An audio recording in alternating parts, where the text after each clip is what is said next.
Hello and welcome everyone. My name is Luke, and within this video, I'd like to share a research that I have conducted. This video is solely educational and is free for anyone to comment on it, as I would like to know your thoughts by the end of this video. So without further ado, let's get to it. Paris Agreement. Well, to give it a little bit more context, Paris Agreement was adopted in 2015 and with one goal, which is to limit the global temperature rising and try to maintain it right below 2 Celsius degrees. With that saying, it's a very good approach on addressing the climate situation. But yet, when we look upon a country such as Timor-Leste, it feels really distant from the targeted itself, especially towards shipping environments where they conduct more of the shipping trades, and majority of the shipping trades conducts more pollution from itself, and Timor-Leste, being one of the countries within the Coral Triangle, suffers from these climate issues. Yes, ladies and gentlemen, for today's topic, basically, if you haven't figured out, is that I would like to explore the roles and limitation of Paris Agreement on shipping environments, and of course, how can Timor-Leste, who has recently become the 11th member of ASEAN, to appoint its strategies on this matter? So why Timor-Leste?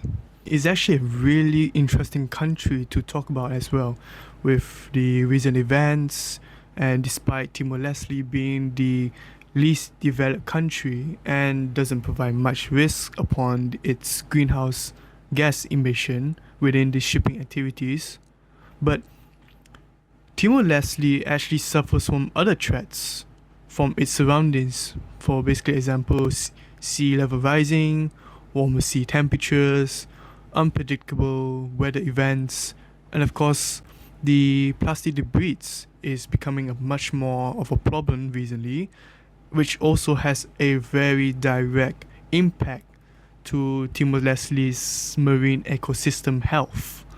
Since Timor-Leste relies heavily on its maritime activities, but the climate change itself it's a huge impact on the country's ability to achieve economical stability and of course its own livelihood as well.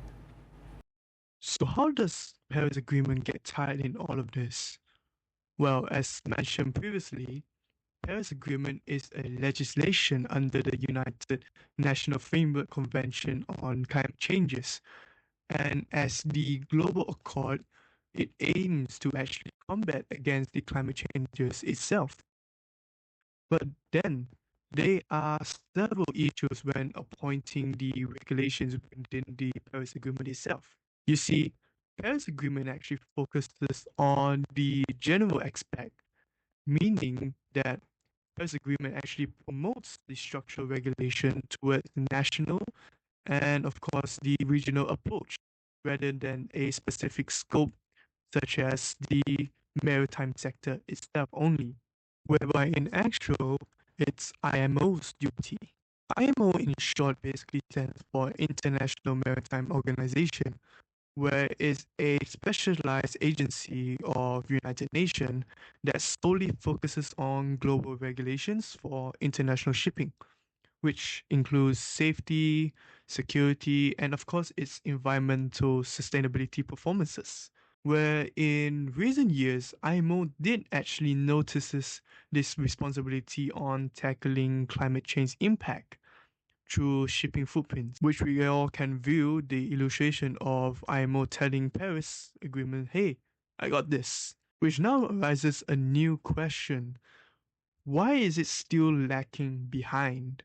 Well, for starters, the lack of ambition and slow progress. The reason of mentioning a lack of ambition doesn't mean that they both did not had a strategy on combating, but as in the wrong method. Because during IMO during 2018 proposed it will reduce the carbon intensity of international shipping by 40% by the time of 2030. And this was a comparison of the data since 2018, moving but very slow. And many criticizes on why IMO does not integrate with Paris Agreement. Paris Agreement, on the other hand, actually does have a lot of detailed methods on tackling the climate change itself. As you can see, there's actually a whole lot of pages to read.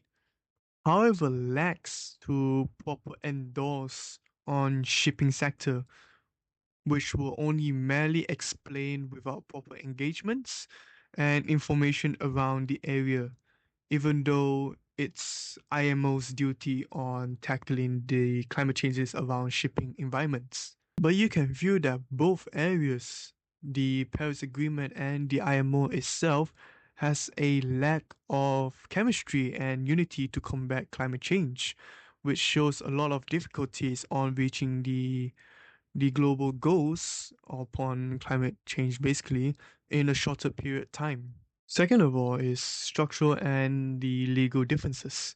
It is to note that both IMO and Paris Agreement does operate under a distinctive mandate which contributes to their divergence basically, where IMO focuses on international shipping regulators where manages issues like the greenhouse gas emissions from vessels, specifically developing on technical and operational standards from maritime industrials.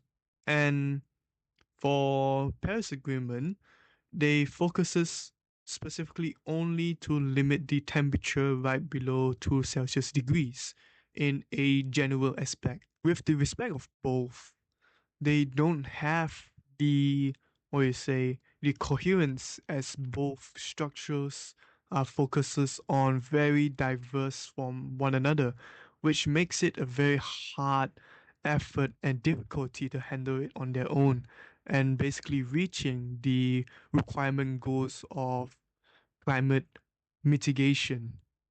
Thirdly, the rise of localized action. Due to the slow progress of IMO and of course Paris Agreement's strategic method of awareness has struck a lot of concerns to a lot of countries basically on unable to utilize the combat against the climate issue, which where the European Union came with a response by advancing their own maritime emission standards through the European Green Deal. This move from EU basically aims to bypass IMO standards on climate change impact, but it created a major shift of confusion for other countries to follow proper regulations from different conventions because you have IMO, for instance, you got Paris Agreement, and then suddenly you will have the European Union that is also tackling on the climate change itself. So it provided a speculation of uncertainties that what regulation or convention is to properly endorse onto it. Coming back to Timor-Leste, with all the mentioned regulations and such, I had a question that I asked myself when I was doing this research. Is the regulation standard set by Paris Agreement actually helping Timor-Leste? Yes, but really only partially, because a lot of the impacts on Paris Agreement has said actually still remains as a insufficient of difficulty for Timor-Leste to actually meet its target. So what came up for this speculation? Well, one of the things that I researched on this matter is that it had the lack of international climate finance.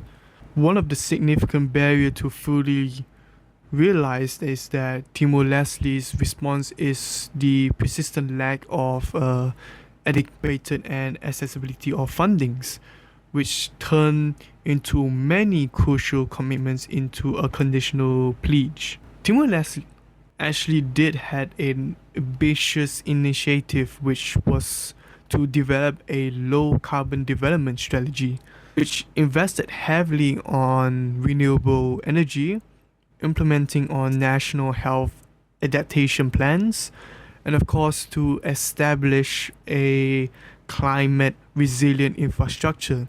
However, the Paris Agreement itself contained an intractable difficulty on allowing developing countries to allocate fundings for least developed countries such as Timor-Leste itself, which is mentioned under Article 9, Paragraph 4. They actually announced that they were ensuring to actually discuss upon this matter as discussing the cost fundings for least developed countries and of course the small island development states. But it also mentioned that they weren't able to actually reach a solution on this matter, as prompting the object from several groups of countries.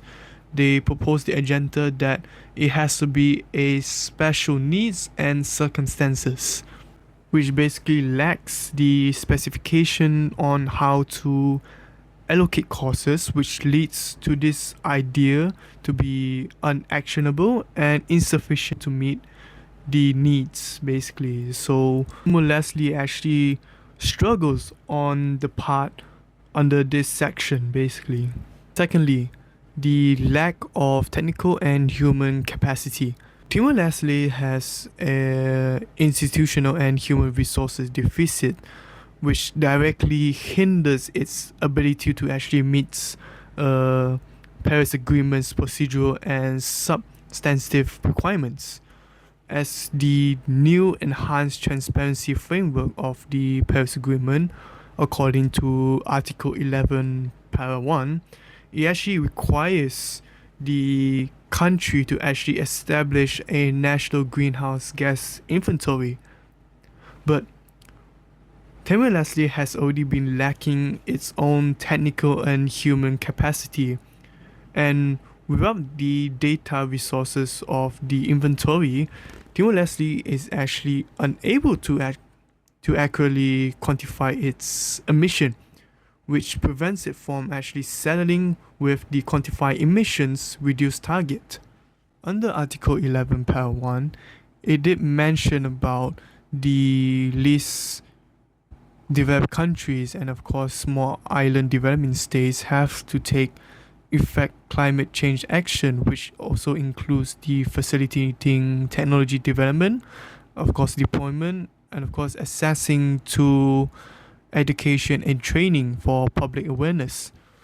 But with Timor-Leste having the lack of technical providence and the human capacity on this situation, it basically directly impacts its ability to actually certify this part of the article, which makes a reduction of commitment against the climate impact due to the limited resources and data availability. Thirdly, high vulnerability and social economical constraint. Timor-Leste is considered as a high vulnerable range of natural disaster.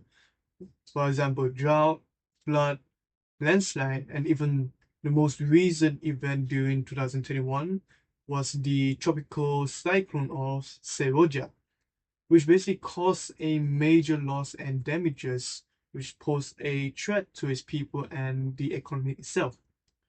As Timor-Leste, we know its economy remains heavily on petroleum goods, where the risk of climate issues is still arising, the threat will still be at large and the economy would still face a worse depreciation on it. Noted that to say that with all the mention about the articles and previous mention of the difficulties that Timor-Leste has been facing, it shows a difficulty that Timor-Leste is unable to actually fully endorse Paris Agreement according to its article. Although it provided such information that Timor-Leste is able to utilize the articles mentioned in Paris Agreement, but then again, with Timor-Leste's ability, the constraints upon its own financial and of course the capabilities that is able to actually provide is unable to actually fulfill the Paris Agreement to actually tackle upon climate issues. With the previous discussion about Paris Agreement and of course Timor-Leste, it may came out unfavorable because a lot of the articles mentioned in Paris Agreement, Timor-Leste is still unable to actually fulfill it. But with the current events around Timor-Leste, we can actually see there might be certain changes around Timor-Leste partner sharing and of course on tackling the climate issues as well. As Timor-Leste becoming the 11th member of ASEAN, ASEAN also does touch upon a drastic measure on tackling the climate issues in their own hands as well. So the question arises, will there be any changes around Timor-Leste as the member of ASEAN according to tackling the climate issues itself? Well, for instance, from what I think, there would be actually a major change around tackling the climate issues itself, and of course the shipping activities as well. But this whole thing is under a wide assumption because a lot of the data is recently and has not actually been implemented and is still ongoing of a discussion. So what I'm going to share to you today here is just merely a thinking method of it. According to the article Banana, which mentions about needing the realistic agenda on climate crisis, which also noted that to Timor-Leste being one of the vulnerable countries towards climate crisis has been an impact for its own population because about 70% of it still relies on farming. And with current weather conditions, it is very unpredictable.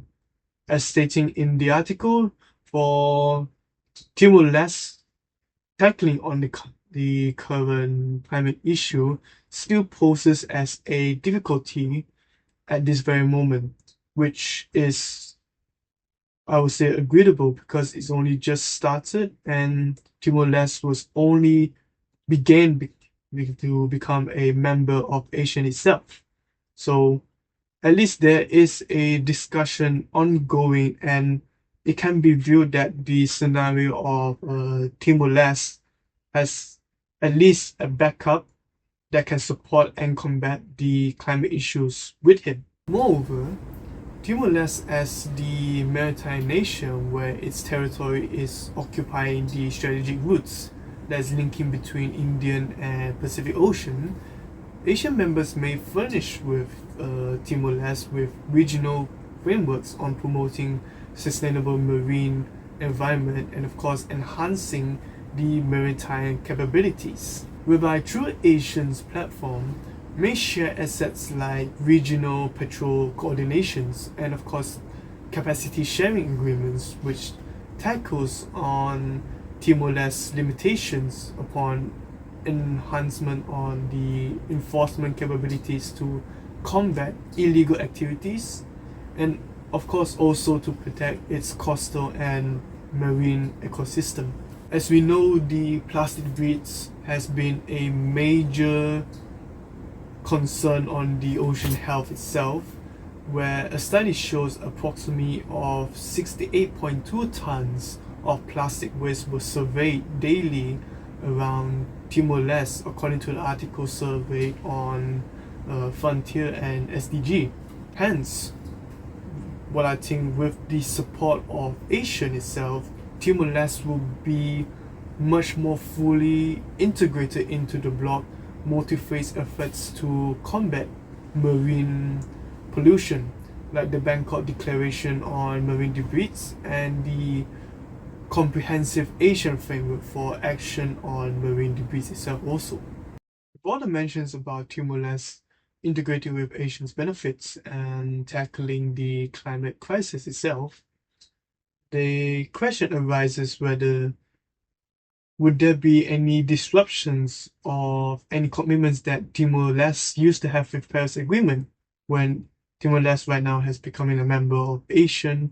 Would there be any conflict between the both, whereas Timor-Leste has to be tackling on climate crisis? In my sense, in the word disruption, it will not be that dramatically, but there would definitely be a lot of changes around on how Timor-Leste would tackle the climate crisis itself. Reasons why I would actually mention on its changes the perspective between the Asian Combat and Paris Agreement, it does not necessarily alternate the legal status given from the Paris Agreement itself, but it would seem we can view basically it has its own enhancement and support that drives both Asian um movements, obligation, and of course Paris Agreement's regulations to equate as both knowledge on tackling down the climate issues itself, whereby Timor-Leste can leverage itself of with the support of Asian and integrating the Paris Agreement on how to actually minimize the potential risks of climate within its own region, and of course share its own knowledge with the Asian members itself, whether by financially, technical, or basically a capacity building alignment between the both. It basically can actually implement Timor-Leste within the Asian member house to actually tackle upon this matter. I hope this video was educational, and I hope what I share here today may be a conversation over tea. Share your thoughts. Knowledge is to be shared anyways. So thank you, and I'll see you all next time.